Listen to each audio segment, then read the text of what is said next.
Bismillahirrahmanirrahim. Alhamdulillahi rabbil alamin. Wassalatu wassalamu ala asyrafil mursalin wa ala alihi wa sahbihi ajma'in wa man tabi'ahum bi ihsanin ila yaumiddin.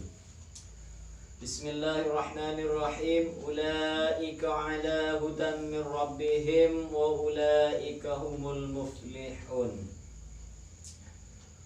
Kemarin menerangkan sebagian orang-orang yang mendapat petunjuk dari Tuhannya dan beliau-beliaulah yang beruntung.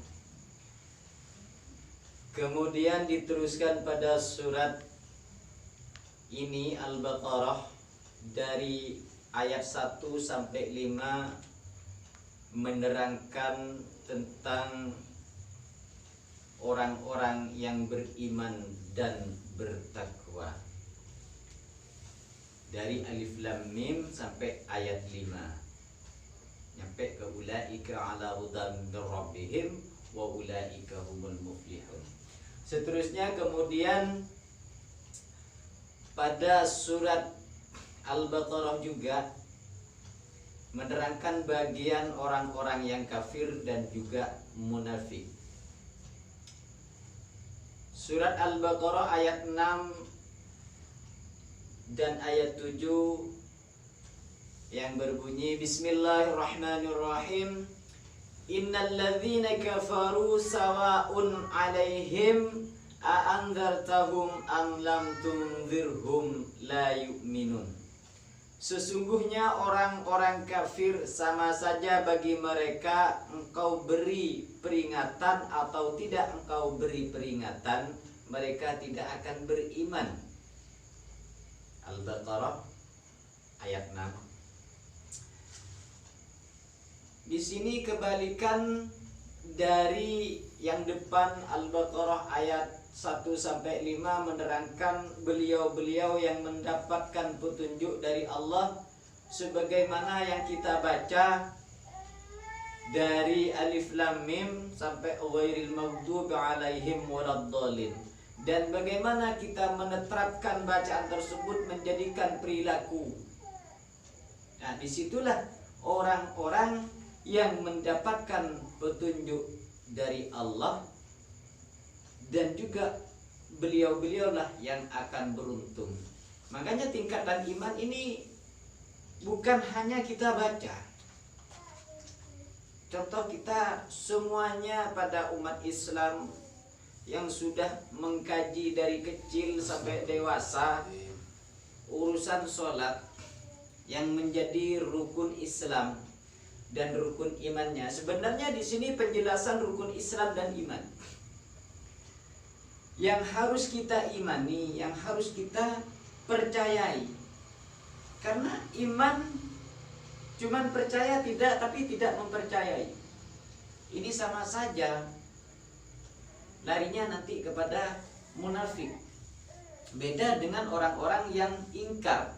Kalau yang ingkar di sini dijelaskan oleh Allah bahwa mereka-mereka itu diberi siraman, diberi ilmu pengetahuan, semuanya itu sama saja. Tidak diberi juga tidak akan mendengarkan, diberi peringatan juga tidak akan mendengarkan, karena sudah ingkar dari segala firman-firmannya. Itu bagi orang-orang yang ingkar atau mungkar. Jadi sudah tidak percaya lagi kepada peraturan-peraturan Allah yang sudah tersurat dalam Al-Qur'annya, atau dibahas lagi atau diciptakan lagi suatu kitab oleh para musannifin seperti Sulam Safina, Sulam Taufik, Fikih dan sebagainya. Itu tidak akan dipercayai oleh mereka-mereka yang sudah ingkar. Makanya kalau kita membaca, tingkatan terutama itu adalah keimanan kita. Iman yang beriringan dengan takwa. Jadi kalau kita cuma iman tidak takwa, yang sudah saya terangkan kemarin, iman percaya, takwa adalah menjaga. Kita percaya kepada suatu peraturan sudah dibaca percaya, tapi tidak menjaga, tidak dijadikan perilaku, itu masih belum iman. Jadi iman itu harus seirama dengan ketakwaan kita. Kalau mengambil dari itako dari wako itako, darinya di sana menurut dari ilmu nahunya.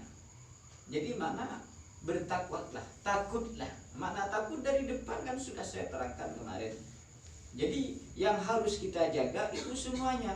Bacaannya kita jaga, takut salah arti dan penerapannya, bagaimana kita menetapkan, bagaimana kita menjelaskan secara artinya. Itu yang harus dipahami dulu. Yang harus kita jaga bacaan dan artinya dipahami oleh akal pemikiran kita bersama. Setelah itu jadikan perilaku sebagaimana baginda Rasul berperilaku Al-Quran. Yang sering saya ulang-ulang di versenji, kana khuluquhul Quran. Beliau itu berakhlak Al-Quran sehari-harinya. Bahasanya juga, pandangannya juga, ciumannya juga, lebih-lebih dijadikan satu adalah menjadi akhlakul karimat, berakhlak Al-Quran. Kalau kita belajar suatu kitab yang asli adalah Al-Qurannya yang sudah diterangkan di depan, la raiba fihi hudan lil muttaqin, yang tidak ada keraguannya lagi, apa yang harus kita ragukan? Bukan kita tidak boleh mempelajari kitab-kitab yang lain, cuma kita kembalikan kepada Al-Qurannya, sesuai tidak. Kalau tidak sesuai berarti kitab-kitab yang sangat dhaif sekali di situ. Nah, kemudian ayat-ayat yang lain pada surat Yasin, dan kemudian ini ada di Al-Baqarah juga, itu dijelaskan bagi orang-orang yang ingkar. Sebenarnya bukan Allah yang mau menutup hatinya seseorang, akan tetapi orang-orang yang ingkar disitulah menutup dirinya sendiri. Hanya dijelaskan pada firman-firman ini, diulang-ulang Al-Quran itu. Penerangan yang ingkar juga diulang-ulang pada surat Al-Baqarah, surat Yasin, surat dan sebagainya, sebagian surat. Karena memang sejarah. Kenapa kok diulang-ulang penerangan tersebut? Karena supaya tidak terulang kembali kesalahan-kesalahan beliau-beliaunya yang ingkar kepada Rasulnya. Karena dari zaman Adam, singkat saja mengambil dari kitabnya, yang membawa kitab Taurat Nabi Musa, di situ juga ada sebagian tiga ini, iman dan takwa ada, juga yang ingkar ada, yang munafik juga ada. Jadi terus diulang kembali. Pada Zabur juga seperti itu. Juga pada Injilnya sama. Dan sekarang Al-Quran juga sama, tidak ada bedanya. Sehingga dalam Al-Quran diulang-ulang supaya tidak terulang kembali keingkarannya dan kemunafikannya. Yang perlu kita pelajari adalah Islam, iman dan ihsannya. Supaya apa? Untuk menuju ke ma'rifatullah. Nah, di sini pada surat Yasin ayat 10 hampir sama dengan Al-Baqarah yang di atas. Wasawa'un 'alaihim a'anzartahum am lam tunzirhum la yu'minun. Dan sama saja bagi mereka, apakah engkau memberi peringatan kepada mereka atau engkau tidak memberi peringatan kepada mereka, mereka tidak akan beriman juga. Apa bedanya? Sama penerangannya, cuman bahasanya beda sedikit. Kalau yang Al-Baqarah innal ladzina kafaru, kalau di sini menerangkan wasawa'un 'alaihim a'andzartahum am lam tunzirhum la yu'minun. Surat Al-Baqarah ayat 7 menerangkan khatamallahu ala qulubihim wa ala sam'ihim wa ala absarihim ghishawa wa lahum 'adzabun 'adzim. Allah telah mengunci hati dan pendengaran mereka, penglihatan mereka telah tertutup, dan mereka akan mendapat azab yang berat. Sebenarnya bukan Allah yang menutup, karena keingkaran mereka itu sehingga Allah membiarkan sekalian. Jadi bahasa, oh saya ditutup, bukan. Allah itu Rahman Rahim, tidak pernah menutup seorang hamba yang mau kembali kepada Allah, yang mau belajar kepada kitab-kitab Allah. Itu jelas firman-firmannya. Allah itu tidak pernah menurunkan keburukan. Allah itu tidak pernah menurunkan kebencian. Allah itu menurunkan Rahman Rahimnya. Apabila kita berpikir, kadang manusia itu berontak. Kenapa sih saya kok masih dalam kesengsaraan? Kenapa sih saya kok masih belum sukses?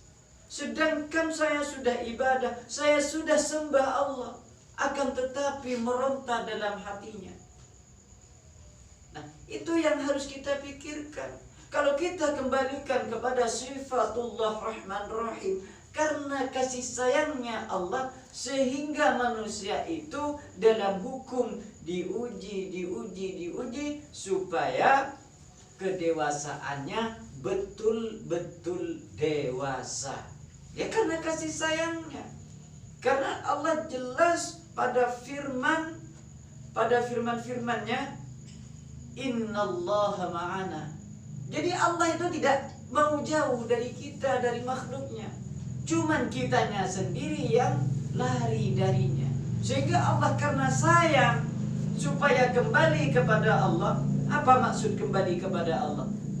Dia di dalam dunia kembali kepada peraturan-peraturan Allah yang sudah disuratkan pada Al-Qur'annya. Sehingga banyak macam cara dikasih seperti ini masih karena kasih sayangnya Allah. Karena masih belum sadar-sadar, ya akhirnya ya dibiarkan. Itulah maksud khatamallahu ala qulubihim wa ala sam'ihim wa ala absarihim ghishawa wa lahum adzabun adzim. Jadi biarkan saja oleh Allah karena memang dirinya sudah tidak mau dikasih balak istilahnya atau ujian supaya kembali kepada Allah, supaya tidak jauh dariku. Jelas firman-firmannya. Juga di sana ada firman innallaha ma'as sabirin. Makanya kalau kita dikasih bala istilahnya kan harus sabar.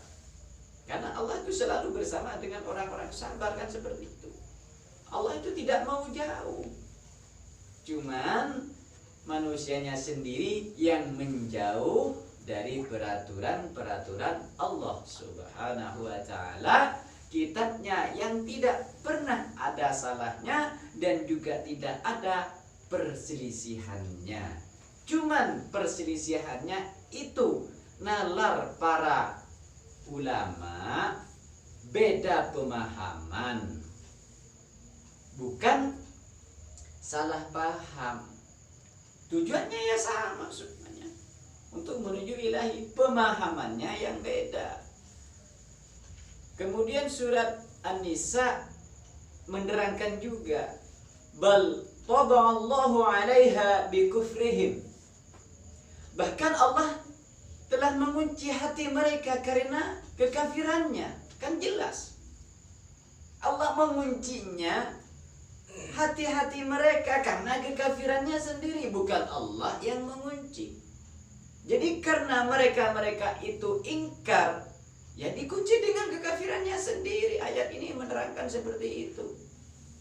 Cuman kita kadang menerimanya suudzon, padahal suruh belajar husnudzon. berprasangka baik. Jangan keburukan. Allah tidak pernah menurunkan keburukan. Makanya sebelum basmalah diadakan ta'awud. A'udzubillahi minasyaitonirrajim. Segala hal kita yang mau kerjakan, berlindunglah kepada Allah dari setan yang terkutuk. Itu sangat jelas. Cuma setelah kita mengalami kehancuran, baru kita mau berlindung. Sehingga bingung mencari Tuhan baru. Jadi Tuhannya akhirnya kemana-mana. Yang bersama dengan kita sudah tidak dihiraukan mencari kemana-mana di dalam kehancurannya. Hanya mari kita tingkatkan kekafiran yang ada pada kita. Kita belajar. Arti dari kafir itu kebodohannya. Kebodohan kita itu akui supaya kita bisa belajar. Kalau kita tidak mengakui kebodohan kita, kita tidak akan bisa belajar. Karena kita sudah pintar, kan seperti itu. Kalau kita mengakui dengan kebodohannya, kekafiran kita, baru kita semangat. Belajar terus. Karena kita merasa bodoh, bukan merasa pintar. Kebanyakan kan selipnya di sini. Saya sudah tahu. Ya kalau sudah tahu, siapa yang mau memberitahu? Coba bodoh, pasti akan diberitahu. Ini contoh perumpamaan. Perumpamaannya, kita belajar kepada seorang guru. Terus di antara salah satu murid itu bilang kepada gurunya, setelah dikasih soal, saya sudah tahu Pak Guru. Dikasih soal lagi, saya sudah tahu. Apa yang mau diajarkan wong muridnya sudah tahu? Itu kan sangat jelas. Ya sama saja dengan kita. Kalau kita sudah merasa tahu, lalu apa yang mau diberikan oleh Allah kalau sudah tahu? Berarti secara sama, mereka yang mengaku seperti itu, mengaku tahu, berarti Allah di bawahnya.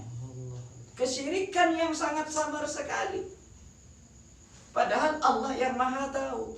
Kenapa bilang mau sudah tahu? Ini yang sama. Saya sudah tahu. Sehingga apa? Kesyirikan pada hatinya tidak terasa. Karena sudah tahu. Ya kalau sudah tahu, apa yang mau diberitahu oleh Allah? Ya sudah dibiarkan oleh Allah karena sudah tahu. Kan seperti itu. Jadi mari kita belajar terus belajar dengan kebodohan kita, bukan belajar dengan kepandaian kita. Kemudian Al-A'raf ayat 100 dan 101. Wa natba'u 'ala qulubihim fahum la yasma'un. Dan kami mengunci hati mereka sehingga mereka tidak dapat mendengar pelajaran. Ya karena kekafirannya, dengan kekafirannya mereka sendiri. Wa kadzalika yatba'u Allahu 'ala qulubil kafirin. Diterangkan lagi, demikianlah Allah mengunci hati orang-orang kafir. Ya karena kekafirannya sendiri, bukan Allah yang mengunci. Saya ulang-ulang, karena kekafirannya sendiri, mengingkari semua firman-firman Allah yang sudah tersurat pada Al-Quranul Karim. Kemudian At-Taubah ayat 87 dan 93. Wa tubi'a 'ala qulubihim fahum la yafqahun. Dan hati mereka telah tertutup sehingga mereka tidak memahaminya. Wa taba'allahu 'ala qulubihim fahum la ya'lamun. Dan Allah telah mengunci hati mereka sehingga mereka tidak mengetahui. Kemudian surat Al-A'raf Al-A'raf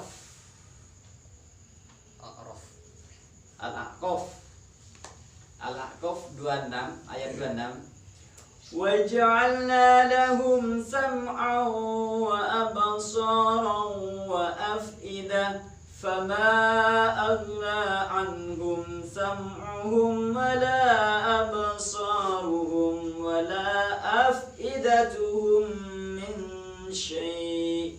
Dan kami telah memberikan pada mereka pendengaran, penglihatan dan hati, tetapi pendengaran, penglihatan dan hati mereka itu tidak berguna sedikit pun bagi mereka. Jadi tidak digunakan. Ya pantas Allah membiarkan. Dikasih telinga juga tidak dibuat mendengarkan, dikasih mata juga tidak dibuat untuk melihat mata pelajarannya. Telinganya apabila ada mata pelajaran sudah enjoy saja, dah urus. Itulah bagi orang-orang yang ingkar, akhirnya ya menyesal sendiri. Banyak sekali ini bagian ayat-ayat yang ingkar dalam Al-Quran. Kemudian surat An-Nahl 108, Ulaika alladzina taba'allahu ala qulubihim wa sam'ihim wa absarihim. Mereka itulah orang yang hati, pendengaran dan penglihatannya telah dikunci oleh Allah dengan kekafirannya sendiri. Surat Muhammad ayat 23, fasammahum wa'ma absarahum, lalu dibuat tuli pendengarannya dan dibutakan penglihatannya. Ya karena dengan kekafirannya sendiri juga. Kemudian Al-An'am ayat 25, wa minhum man yastami'u ilaik waj'alna 'ala qulubihim akinnatan ay yafqahuhu wa fi adhanihim waqra wa in yaraw kulla ayatin la yu'minu biha. Dan di antara mereka ada yang mendengarkan bacaanmu, dan kami telah menjadikan hati mereka tertutup sehingga mereka tidak memahaminya, dan telinganya tersumbat, dan kalaupun mereka melihat segala tanda kebenaran, mereka tetap tidak beriman kepadanya. Itu dengan keingkarannya juga, keingkarannya sendiri. Kemudian Al-Jathiyah ayat 23, wa khatama ala sam'ihi wa qalbihi wa ja'ala ala basarihi ghishawah. Dan Allah telah mengunci pendengaran dan hatinya serta meletakkan tutup atas penglihatannya. Firman-firman ini semuanya jelas dengan keingkarannya mereka sendiri. Mudah-mudahan kita semuanya tidak mengingkari Al-Quran, mata pelajaran yang sudah dibawa oleh Nabi Muhammad yang ditugaskan Jibril menurunkan wahyunya kepada beliau. Amin ya rabbal alamin.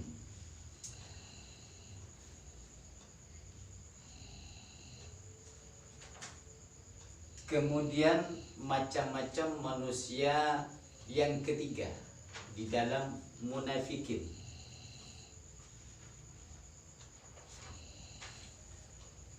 Orang-orang munafik, orang yang pada zahirnya beriman kepada Allah dan hari kemudian, tetapi sebenarnya mereka masih tetap dalam kekafiran. Allah menjelaskan tentang orang-orang munafik dalam surat Al-Baqarah ayat 8 sampai ayat 20. Yang sebagian yang diterangkan di Al-Baqarah, wa minan nasi man yaqulu amanna billahi wa bil yaumil akhir wa ma hum bimu'minin. Dan di antara manusia ada yang berkata, kami beriman kepada Allah dan hari akhir. Padahal sesungguhnya mereka itu bukanlah orang-orang yang beriman. Ini maksud dari munafik. Munafik ini tahu, tapi tidak tahu. Tidak tahunya bagaimana? Cuman membaca suatu mata pelajaran sudah mengetahui, cuman tidak dijadikan perilaku. Jadi iman tapi tidak mengimani, percaya tapi tidak mempercayai, karena tidak menjadikan perilaku. Contoh, pada sholat syariah yang 5 waktu semuanya sudah tahu, iman, percaya bahwa Islam itu aturannya sholat yang sudah ditentukan oleh Rasulullah yang dibawa dari zaman dahulu sampai sekarang 24 jam adalah sholat 5 waktu. Akan tetapi semuanya yang munafikin, tapi yang tidak munafik iman dan bertakwa ya tidak. Ini urusan yang munafikin. Ya percaya, ya tahu, cuman tidak mengerjakan sholat yang 5 waktu yang sudah ditentukan oleh Allah kepada baginda Rasul Muhammad sallallahu alaihi wasallam. Nah, ini yang harus kita perhatikan dari yang maksud dari syariat, maksud dari thariqah, maksud dari hakikat, maksud dari ma'rifat. Itu kebanyakan dijadikan organisasi pada 4 ini. Padahal 4 ini tidak boleh berpisah. Tidak boleh berpisah. Akan tetapi dipisah-pisah. Contoh pada gerakan sholat. Ini saya ambil gerakan sholat biar paham dalam syariatnya. Karena maksud dari itu syariat itu kalau diartikan adalah tubuh, thariqah adalah perjalanan, hakikat itu tujuan, makrifat adalah pengetahuan. Nah, syariat yang menggerakkan, yang berjalan kita adalah akal pemikiran kita. Hati punya tujuan untuk menuju ma'rifatullah. Disitulah kita yang harus pelajari di iyyaka na'budu wa iyyaka nasta'in. Pada firman-firmannya banyak sekali, wa'bud rabbaka hatta ya'tiyakal yakin. Padahal ini sangat jelas, sembahlah Tuhanmu sehingga kamu ke liang lahat sampai mati. Ya bermacam-macam ibadah ini bukan hanya sholat syariah saja. Cuman itu sudah yang ditentukan oleh Allah lewat Rasulnya, yaitu yang membawa syiar ini adalah Nabi Muhammad sallallahu alaihi wasallam. Hanya beliau dijadikan contoh, dijadikan teladan yang sangat amat baik yang patut kita tiru perilaku beliau. Pahami dari Al-Qur'annya yang menjadi akhlak beliau sehingga terjabar lagi adalah hadis. Mungkin dalam Al-Qur'annya firman Allah itu tidak paham sehingga beliau menjabarkan jadi hadis. Apa sebenarnya hadis? Hadis sebenarnya adalah perilaku beliau yang mengambil dari Al-Qur'an. Mudah-mudahan kita semuanya tidak lari dari petunjuk Allah, hadis dan kitab-kitab yang lain yang sesuai dengan Al-Qur'annya. Mudah-mudahan ini bermanfaat. Akhirul kalam, wassalamualaikum warahmatullahi wabarakatuh. Waalaikumsalam.